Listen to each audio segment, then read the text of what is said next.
News 24 এর আজকের সর্বশেষ সংবাদে প্রথমেই জানিয়ে দেব সংবাদ শিরোনাম, পরে থাকবে এ নিয়ে বিস্তারিত আলোচনা। মামুনুল হকের বিরুদ্ধে ৩ মামলার রিমান্ড আবেদনের শুনানি ৯ মে। জানাবো যুব হেফাজত গঠন করতে চেয়েছিলেন হারুন ইজাহার। জানাবো পদ্মায় ২ নৌযানের সংঘর্ষে নিহতের সংখ্যা বেড়ে ২৫। এছাড়া থাকছে সরকার ত্রাণের নামে মানুষের সঙ্গে তামাশা করছে, মন্তব্য মাহমুদুর রহমান মান্নার। জানাবো মমতাকে অভিনন্দন ভিপি নূরের। এছাড়া জানাবো চলতি মাসে ঘূর্ণিঝড়, শক্তিশালী কালবৈশাখী ও বন্যার পূর্বাভাস। আরও রয়েছে রাতে কেন্দ্রে ভোট বাক্সে ঢুকাইছে, মন্তব্য কাদের মির্জার। এবং সবশেষে জানাবো ভারতে একদিনে ৩,৬৯,০০০-এর বেশি রোগী শনাক্ত। পুরো খবর পেতে ভিডিওটি শেষ পর্যন্ত দেখুন। সর্বশেষ সংবাদ পেতে চ্যানেলটি সাবস্ক্রাইব করুন। এবার বিস্তারিত। মামুনুল হকের বিরুদ্ধে ৩ মামলার রিমান্ড আবেদনের শুনানি ৯ মে। হেফাজত ইসলাম বাংলাদেশের বিলুপ্ত কেন্দ্রীয় কমিটির যুগ্ম মহাসচিব মামুনুল হকের বিরুদ্ধে নারায়ণগঞ্জের সোনারগাঁও থানায় করা পৃথক ৩ মামলায় ২৪ দিনের রিমান্ড আবেদনের শুনানির দিন আগামী ৯ মে ধার্য করা হয়েছে। রোববার senior judicial magistrate Ahmed Humayun কবিরের আদালতে পুলিশ ও ডিবির পক্ষ থেকে সোনারগাঁও থানায় মামুনুল হকের কথিত দ্বিতীয় স্ত্রী জান্নাতারা ঝর্ণার মামলায় ১০ দিন, রয়্যাল রিসোর্ট কাণ্ডের মামলায় ৭ দিন এবং উপজেলা আওয়ামী লীগের অফিস ভাঙচুরের মামলায় ৭ দিনের রিমান্ড আবেদন করা হয়। পরে আদালত আগামী ৯ মে রিমান্ড শুনানির দিন ধার্য করেন। নারায়ণগঞ্জ কোর্ট পুলিশের পরিদর্শক আসাদুজ্জামান জানান, আগামী ৯ মে রিমান্ড শুনানির দিন ধার্য করেছেন আদালত। নারায়ণগঞ্জ জেলা পুলিশ সুপার জায়েদুল আলম জানান, পুলিশের তদন্তে থাকা জান্নাতারা ঝর্ণার মামলায় ১০ দিন, ডিবির তদন্তে থাকা রিসোর্ট কাণ্ডের মামলায় ৭ দিন এবং আওয়ামী লীগের অফিসে হামলা মামলায় ৭ দিন করে মোট ২৪ দিনের রিমান্ড আবেদন করা হয়েছে মামুনুল হককে অধিকতর জিজ্ঞাসাবাদের জন্য। গত ৩০ এপ্রিল বিয়ের প্রলোভনে ধর্ষণ, প্রতারণা ও নির্যাতনের অভিযোগ এনে হেফাজত ইসলামের সদ্য বিলুপ্ত কমিটির যুগ্ম মহাসচিব ও ঢাকা মহানগরের সাধারণ সম্পাদক মামুনুল হকের বিরুদ্ধে মামলা করেন তার দাবি করা দ্বিতীয় স্ত্রী জান্নাতারা ঝর্ণা। মোদি বিরোধী আন্দোলনের নামে রাজধানী ঢাকা, ব্রাহ্মণবাড়িয়া ও হাটহাজারীতে বেপরোয়া তাণ্ডবের পর রিসোর্ট কাণ্ডে মামুনুল হককে নিয়ে দেশজুড়ে তোলপাড় শুরু হয়। আইনশৃঙ্খলা বাহিনী তাণ্ডবের অভিযোগে একে একে হেফাজতের কেন্দ্রীয় নেতাদের গ্রেফতার করতে থাকে। এরই ধারাবাহিকতায় মামুনুল হককে গত ১৮ এপ্রিল মোহাম্মদপুরের জামিয়া রহমানিয়া আরাবিয়া মাদ্রাসা থেকে গ্রেফতার করে পুলিশ। ২০২০ সালে দায়ের হওয়া মোহাম্মদপুর থানার একটি মামলায় গ্রেফতার দেখিয়ে ৭ দিনের রিমান্ডে নিয়ে জিজ্ঞাসাবাদ শেষে পল্টন ও মতিঝিল থানার পৃথক দুটি মামলায় গ্রেফতার দেখানো হয় তাকে। ওই দুই মামলায় আবার তাকে মোট ৭ দিনের রিমান্ডে নিয়ে জিজ্ঞাসাবাদ করছে ঢাকা মহানগর গোয়েন্দা পুলিশ। যুব হেফাজত গঠন করতে চেয়েছিলেন হারুন ইজাহার। হেফাজত ইসলামের যেকোনো কর্মসূচিতে নিজস্ব লোকজন নিয়ে শক্তি প্রদর্শন করতেন হারুন ইজাহার। নিজস্ব বলয়ে যুব হেফাজত নামের অঙ্গ সংগঠন গড়ার চেষ্টায়ও ছিল তার। হেফাজত সংশ্লিষ্ট নেতারা একথা জানিয়েছেন। হেফাজতের সদ্য বিলুপ্ত কেন্দ্রীয় কমিটির শিক্ষা ও সংস্কৃতি বিষয়ক সম্পাদক ছিলেন হারুন ইজাহার। ইসলামী ঐক্যজোটের একাংশের সভাপতি মুফতি ইজহারুল ইসলাম চৌধুরীর ছেলে ছিলেন তিনি। হাটহাজারীতে সহিংসতার ঘটনার মদদদাতা হিসেবে গত বুধবার রাতে হারুনকে গ্রেফতার করে র্যাব। ৩ মামলায় তাকে জিজ্ঞাসাবাদের জন্য রিমান্ডের আবেদন করেছে পুলিশ।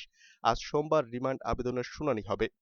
র্যাব ৭ চট্টগ্রামের অধিনায়ক লেফটেন্যান্ট কর্নেল মশিউর রহমান প্রথম আলোকে বলেন, হারুন ইজহারের জঙ্গি সম্পৃক্ততা আছে, তিনি হাটহাজারীর সহিংসতার ঘটনার মদদদাতা। আল্লামা আহমদ শফীর নেতৃত্বে হেফাজত প্রতিষ্ঠার সময় মুফতি ইজহারুল ইসলাম চৌধুরীকে নায়েবে আমির করা হয়। তবে তার পরিচালিত মাদ্রাসায় বোমা বিস্ফোরণের পর থেকে তাকে সাংগঠনিক কার্যক্রমে নিষ্ক্রিয় করে রাখা হয়। জুনায়েদ বাবুনগরীর নেতৃত্বে গত বছরের নভেম্বরে করা কমিটিতে বাদ পড়লেও ছেলে হারুন ইজহারকে শিক্ষা ও সংস্কৃতি বিষয়ক সম্পাদক করা হয়। এর মধ্যে গত বছরের সেপ্টেম্বরে হাটহাজারী মাদ্রাসায় ভাঙচুর ও ছাত্র বিক্ষোভের ঘটনায় হারুন ইজহারের বিরুদ্ধে মামলা হয়। মামলার বাদী হেফাজতের আগের কমিটির যুগ্ম মহাসচিব মঈনুদ্দিন রুহি প্রথম আলোকে বলেন, হুজুর বলতেন ইজহার ও হারুন থেকে হেফাজতকে দূরে রাখবে, এজন্য হুজুরের জীবদ্দশায় তাদের কমিটিতে রাখা হয়নি। তারা হেফাজতকে নিজেদের মতো করে উগ্র সংগঠন হিসেবে ব্যবহার করতে চেয়েছেন। ২০১৬ সালে যুব হেফাজত করার জন্য প্রস্তাব দিয়েছিলেন হারুন, কিন্তু আহমদ শফী রাজি হননি। জানতে চাইলে তার বাবা মুফতি ইজহারুল ইসলাম চৌধুরী মুঠোফোনে প্রথম আলোকে বলেন, সব মিথ্যা ষড়যন্ত্র। আমি ও আমার ছেলের সঙ্গে কোনো জঙ্গি সম্পৃক্ততা নেই। হেফাজতের কমিটিতে না রাখা। যুব হেফাজত সম্পর্কে জানতে চাইলে ব্যস্ত আছেন বলে সংযোগ বিচ্ছিন্ন করে দেন। হারুন ইজহার ঢাকার শাপলা চত্বরের ঘটনাসহ বিভিন্ন অভিযোগে করা মোট ১৮টি মামলার আসামি। ২০১৩ সালের ১০ জুলাই লালখান বাজার মাদ্রাসায় বিস্ফোরণের ঘটনার পর হারুনকে গ্রেফতার করা হয়েছিল। ওই ঘটনায় ৩ জন নিহত হন। এ ঘটনায় করা হত্যা, বিস্ফোরক ও এসিডাইনের করা ৩ মামলার আসামি তিনি। মামলাগুলোর বিচার কাজ চলছে। জঙ্গি সংগঠন হরকাতুল জিহাদের সঙ্গে যুক্ত থাকার অভিযোগে র্যাবের করা মামলায় অভিযোগপত্রভুক্ত আসামিও তিনি। পদ্মায় ২ নৌযানের সংঘর্ষে নিহতের সংখ্যা বেড়ে ২৫। মাদারীপুরের শিবচর উপজেলায় বাংলাবাজার ফেরিঘাটে বালুবাহী বাল্কহেডের সঙ্গে স্পিডবোটের সংঘর্ষে নিহত মানুষের সংখ্যা বেড়ে ২৫-এ পৌঁছেছে। এ ঘটনায় নিখোঁজ আছেন বেশ কয়েকজন। আজ সোমবার সকাল ৭টার দিকে বাংলাবাজার ফেরিঘাটের পুরনো কাঁঠালবাড়ি ঘাটে এ দুর্ঘটনা ঘটে। এ ঘটনায় ৫ জনকে জীবিত উদ্ধার করা হয়েছে। হতাহত ব্যক্তিদের নাম পরিচয় এখনো জানা যায়নি। গুরুতর আহত একজনকে হাসপাতালে পাঠানো হয়েছে। বাংলাবাজার ফেরিঘাটের ট্রাফিক পুলিশের পরিদর্শক আশিকুর রহমান প্রথম আলোকে বলেন, মুন্সিগঞ্জের শিমুলিয়া থেকে ৩০ জন যাত্রী নিয়ে একটি স্পিডবোট বাংলাবাজার ফেরিঘাটের দিকে যাচ্ছিল। স্পিডবোটটি বাংলাবাজার ফেরিঘাটের পুরাতন কাঁঠালবাড়ি ঘাটের কাছাকাছি আসার পর বালু বোঝাই বাল্কহেডের সঙ্গে সংঘর্ষ হয়। সংঘর্ষে স্পিডবোটটি উল্টে যায়। এ ঘটনায় ২৫ জনের লাশ এ পর্যন্ত উদ্ধার করা হয়েছে। উদ্ধার কাজ এখনো চলছে। ঘটনাস্থলে ট্রাফিক পুলিশ, নৌ পুলিশ উদ্ধার অভিযান পরিচালনা করছে। স্থানীয়রা উদ্ধার কাজে সহায়তা করছেন। সরকার ত্রাণের নামে মানুষের সঙ্গে তামাশা করছে মন্তব্য মাহমুদুর রহমান মান্নার। নাগরিক ঐক্যের আহ্বায়ক মাহমুদুর রহমান মান্না অভিযোগ করে বলেছেন, গত ৩ মাসে একজন মানুষ সরকারের ত্রাণ থেকে চাল পেয়েছে ২.৫ কেজি আর নগদ পেয়েছে ২০ টাকা। এই নিয়ে আবার সরকার গলাবাজি করে। সরকার ত্রাণের নামে গরিব, অসহায়, মেহনতি মানুষের সঙ্গে তামাশা করছে। একটু লজ্জাও করে না ওদের? এগুলোও তো সত্যিকারের অসহায়দের কাছে পৌঁছায়নি। ওই চোরের দল যতদিন ক্ষমতায় আছে ততদিন কারো ভাগ্যে কিছু জুটবে না। ৫০ লাখ পরিবারকে ২,৫০০ টাকা করে দেওয়ার যে ঘোষণা খোদ প্রধানমন্ত্রী করেছিলেন, সেই টাকাও করোনার এই ১৪ মাসে বিতরণ করা হয়নি। রোববার রিকশা চালকদের ত্রাণ সহায়তা কার্যক্রম বিতরণ অনুষ্ঠানে তিনি এসব কথা বলেন। মান্না বলেন, এই বছর যেসব সরকারি সাহায্যের ঘোষণা এসেছে তা আরও হাস্যকর। সেই সাহায্যও এখনো অসহায় মানুষের হাতে পৌঁছায়নি। ওরা ত্রাণ দিতে পারে না, মানুষের একবেলার খাবারের ব্যবস্থা করতে পারে না, কিন্তু পেটের দায়ে রাস্তায় বের হওয়া অসহায় রিকশা চালকদের রিকশাগুলো উল্টে দেয়, ভেঙে দেয়, ভাগাড়ে পাঠায়। আর এসবের বিরুদ্ধে কথা বললেই মামলা দেয়, রিমান্ডে নেয়, রিমান্ডে নির্যাতন করে মেরে ফেলে। শনিবারও ফরিদপুরের একজন গরুর খামারিকে রিমান্ডে নিয়ে মেরে ফেলেছে। তার আগে বাঁশখালীতে শ্রমিকদের উপর নির্বিচারে গুলি করে ৬ জনকে মেরে উল্টো তাদের উপরই মামলা দিয়েছে। সরকারের উদ্দেশ্যে মান্না বলেন, করোনার এই মহা বিপর্যয়ের মধ্যে অন্তত কেবল ক্ষমতা বাঁচানো আর লুটপাটের ধান্দা বাদ দেন। অবিলম্বে দেশের ২ কোটি নিম্ন আয়ের পরিবারকে ১০,০০০ করে নগদ টাকা প্রদান করুন। আর সেনাবাহিনীকে দিয়ে সেই তালিকা তৈরি করুন। আপনার দলের তথাকথিত জনপ্রতিনিধিদের দিয়ে নয়। উন্নয়নের ফুলঝুরি ফুটিয়ে লাভ নেই। উন্নয়নের নামে আপনাদের লুটপাটের কথা সবাই জানে। বিপর্যয়ের মধ্যে মানুষ বাঁচানোর চেয়ে বড় কোনো উন্নয়ন প্রকল্প হতে পারে না। আর যদি তা না করা হয় তাহলে আগেই বলেছি, এই রোজার মধ্যে পারি আর রোজার পরে পারি দেশের মানুষকে বাঁচাতে, দেশের মানুষকে সাথে নিয়ে আপনাদের সাথে পাঞ্জা লড়ব। ডাকসুর ২ বারের ভিপি বলেন, এই অত্যাচার অনাচারের বিরুদ্ধে মানুষ জাগতে শুরু করেছে। যেকোনো সময় গণবিস্ফোরণ হবে। সেই জনগণ এই হৃদয়হীন, ভোট ডাকাত, অবৈধ স্বৈরাচার সরকারকে টেনে হিঁচড়ে গদি থেকে নামাবে। ত্রাণ বিতরণ কর্মসূচিতে অন্যান্যদের মধ্যে উপস্থিত ছিলেন রিকশা শ্রমিক ঐক্যের সভাপতি আব্দুর রশিদ, সাধারণ সম্পাদক জয়নাল আবেদীন সহ সংগঠনের কেন্দ্রীয় নেতৃবৃন্দ। মমতাকে অভিনন্দন নূরের। ভারতের পশ্চিমবঙ্গের বিধানসভা নির্বাচনে বিপুল ভোটে তৃণমূল জয়লাভ করায় মমতা বন্দ্যোপাধ্যায়কে অভিনন্দন জানিয়েছেন ডাকসুর সাবেক ভিপি নুরুল হক নূর। রবিবার রাত ৮:৩০টায় নিজের ফেসবুক পেজে এক পোস্টে এ অভিনন্দন জানান তিনি। নূর লিখেন, ভারতের পশ্চিমবঙ্গ রাজ্যের নির্বাচনে তৃতীয়বারের মতো সংখ্যাগরিষ্ঠতা পাওয়ায় মমতা ব্যানার্জি ও তার দল তৃণমূল কংগ্রেসের নেতাকর্মী সহ নির্বাচনে অংশগ্রহণকারী সকলের প্রতি আন্তরিক শুভেচ্ছা ও অভিনন্দন। উল্লেখ্য, পশ্চিমবঙ্গে ৮ দফা নির্বাচন শেষে আজ ফলাফল প্রকাশিত হচ্ছে। বেসরকারি ফলাফলে মমতা বন্দ্যোপাধ্যায় তার আসন নন্দীগ্রামে জিততে না পারলেও রাজ্য জুড়ে জয় পেয়েছে তৃণমূল কংগ্রেস। চলতি মাসে ঘূর্ণিঝড়, শক্তিশালী কালবৈশাখী ও বন্যার পূর্বাভাস।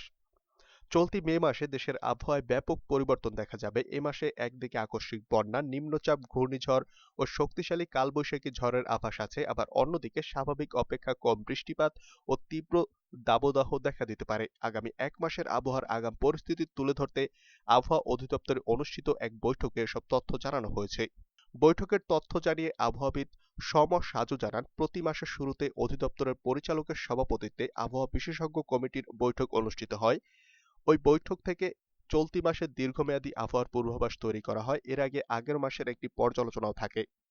অধিদপ্তরের পরিচালক শামসুদ্দিন আহমেদ স্বাক্ষরিত প্রতিবেদনে বলা হয়েছে, এপ্রিলে আবহাওয়ার বিভিন্ন তথ্য ও উপাত্ত পর্যালোচনাকালে পরিলক্ষিত হয় যে সারা দেশে স্বাভাবিক অপেক্ষা কম বৃষ্টিপাত হয়েছে। পশ্চিমা ও পূবালি লঘুচাপের প্রভাব কম থাকায় স্বাভাবিক অপেক্ষা কম বৃষ্টিপাত হয়েছে। চলতি মে মাসেও সারা দেশে স্বাভাবিক অপেক্ষা কিছুটা কম বৃষ্টিপাত হওয়ার সম্ভাবনা রয়েছে। পশ্চিমা লঘুচাপের সঙ্গে পূবালি বায়ু প্রবাহের সংযোগে এবং বায়ুমণ্ডলের নিম্ন স্তরে জলীয় বাষ্পের যোগান বাড়ায় ৪, ৮, ১৬, ২১ ও ৩০ এপ্রিল সময় দমকা ঝোড়ো হাওয়া এবং বিজলি চমকানো সহ সিলেট, চট্টগ্রাম, ঢাকা, রাজশাহী ও রংপুর বিভাগে বজ্রবৃষ্টি হয়। এ সময় বাতাসের সর্বোচ্চ গতিবেগ উঠেছিল ২১ এপ্রিল ঢাকায় ৮৩ কিলোমিটার। রাতে কেন্দ্রে ভোট বাক্সে ঢুকাইছে, মন্তব্য কাদের মির্জার। দেশে কোনো গণতান্ত্রিক সরকার নেই বলে মন্তব্য করেছেন সড়ক পরিবহন ও সেতুমন্ত্রী ওবায়দুল কাদেরের ছোট ভাই আব্দুল কাদের মির্জা। গতকাল রোববার নোয়াখালীর বসুরহাট পৌরসভা কার্যালয়ে মুছাপুরে অগ্নিকাণ্ডে ক্ষতিগ্রস্ত ব্যবসায়ীদের মধ্যে আর্থিক অনুদান বিতরণকালে তিনি এসব কথা বলেন। অনুদান বিতরণকালে নোয়াখালীর বসুরহাট পৌরসভার মেয়র কাদের মির্জার দেওয়া বক্তব্য তার অনুসারী আইয়ুব আলীর ফেসবুক পেজ থেকে লাইভ করা হয়। পরে আইয়ুব আলী বক্তব্যটি তার পেজ থেকে সরিয়ে ফেলেন। তবে তার আগেই বক্তব্যটি অনেকের কাছে পৌঁছে যায়। অনুষ্ঠানে কাদের মির্জা বলেন, আজকে সরকারি কর্মচারীরা মনে করে তারা আওয়ামী লীগকে ক্ষমতায় আনছে। তারা ক্ষমতায় আনছে এটা সত্য। ভোট চুরি করেছে ২৫%, রাত্রে কেন্দ্রে ভোট বাক্সে ঢুকাইছে, এটা সরকারি কর্মকর্তারা ঢুকাইছে না, এটা তো সত্য। এজন্য তারা যা ইচ্ছা তাই করে। এদেশে আমলাতান্ত্রিক সরকার আজকে দেশ পরিচালনা করছে, তাদের নেতৃত্বে আজকে দেশ চলছে। এদেশে কোনো গণতান্ত্রিক সরকার নেই। কে কি মনে করবে আমার কিছু যায় আসে না।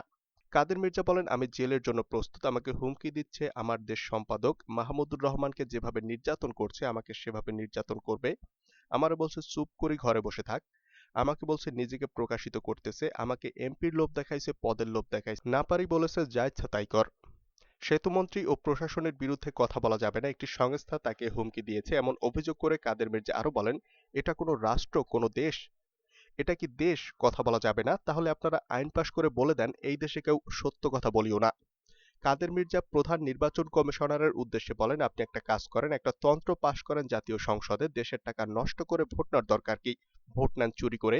গত জাতীয় সংসদ নির্বাচনে গোয়েন্দা সংস্থা বলেছে ২৫% ভোট আওয়ামী লীগের আছে। এই ২৫% ভোট আপনারা কেন্দ্রে নিয়ে আসবেন, বাকি ভোট আমরা বাক্সে ঢুকিয়ে দেব। ভারতে একদিনে ৩,৬৯,০০০-এর বেশি রোগী শনাক্ত। ভারতে গতকাল রোববার ৩,৬৯,০০০-এর বেশি করোনা রোগী শনাক্ত হয়েছে, মারা গেছেন ৩,৪০০ জনের বেশি মানুষ। আজ সোমবার দ্য হিন্দু পত্রিকার অনলাইনের প্রতিবেদনে তথ্য জানানো হয়। স্থানীয় সময় গতকাল রাত 11:30 পর্যন্ত ভারতে একদিনে ৩,৬৯,৯৫৭ জন করোনা রোগী শনাক্ত হয়।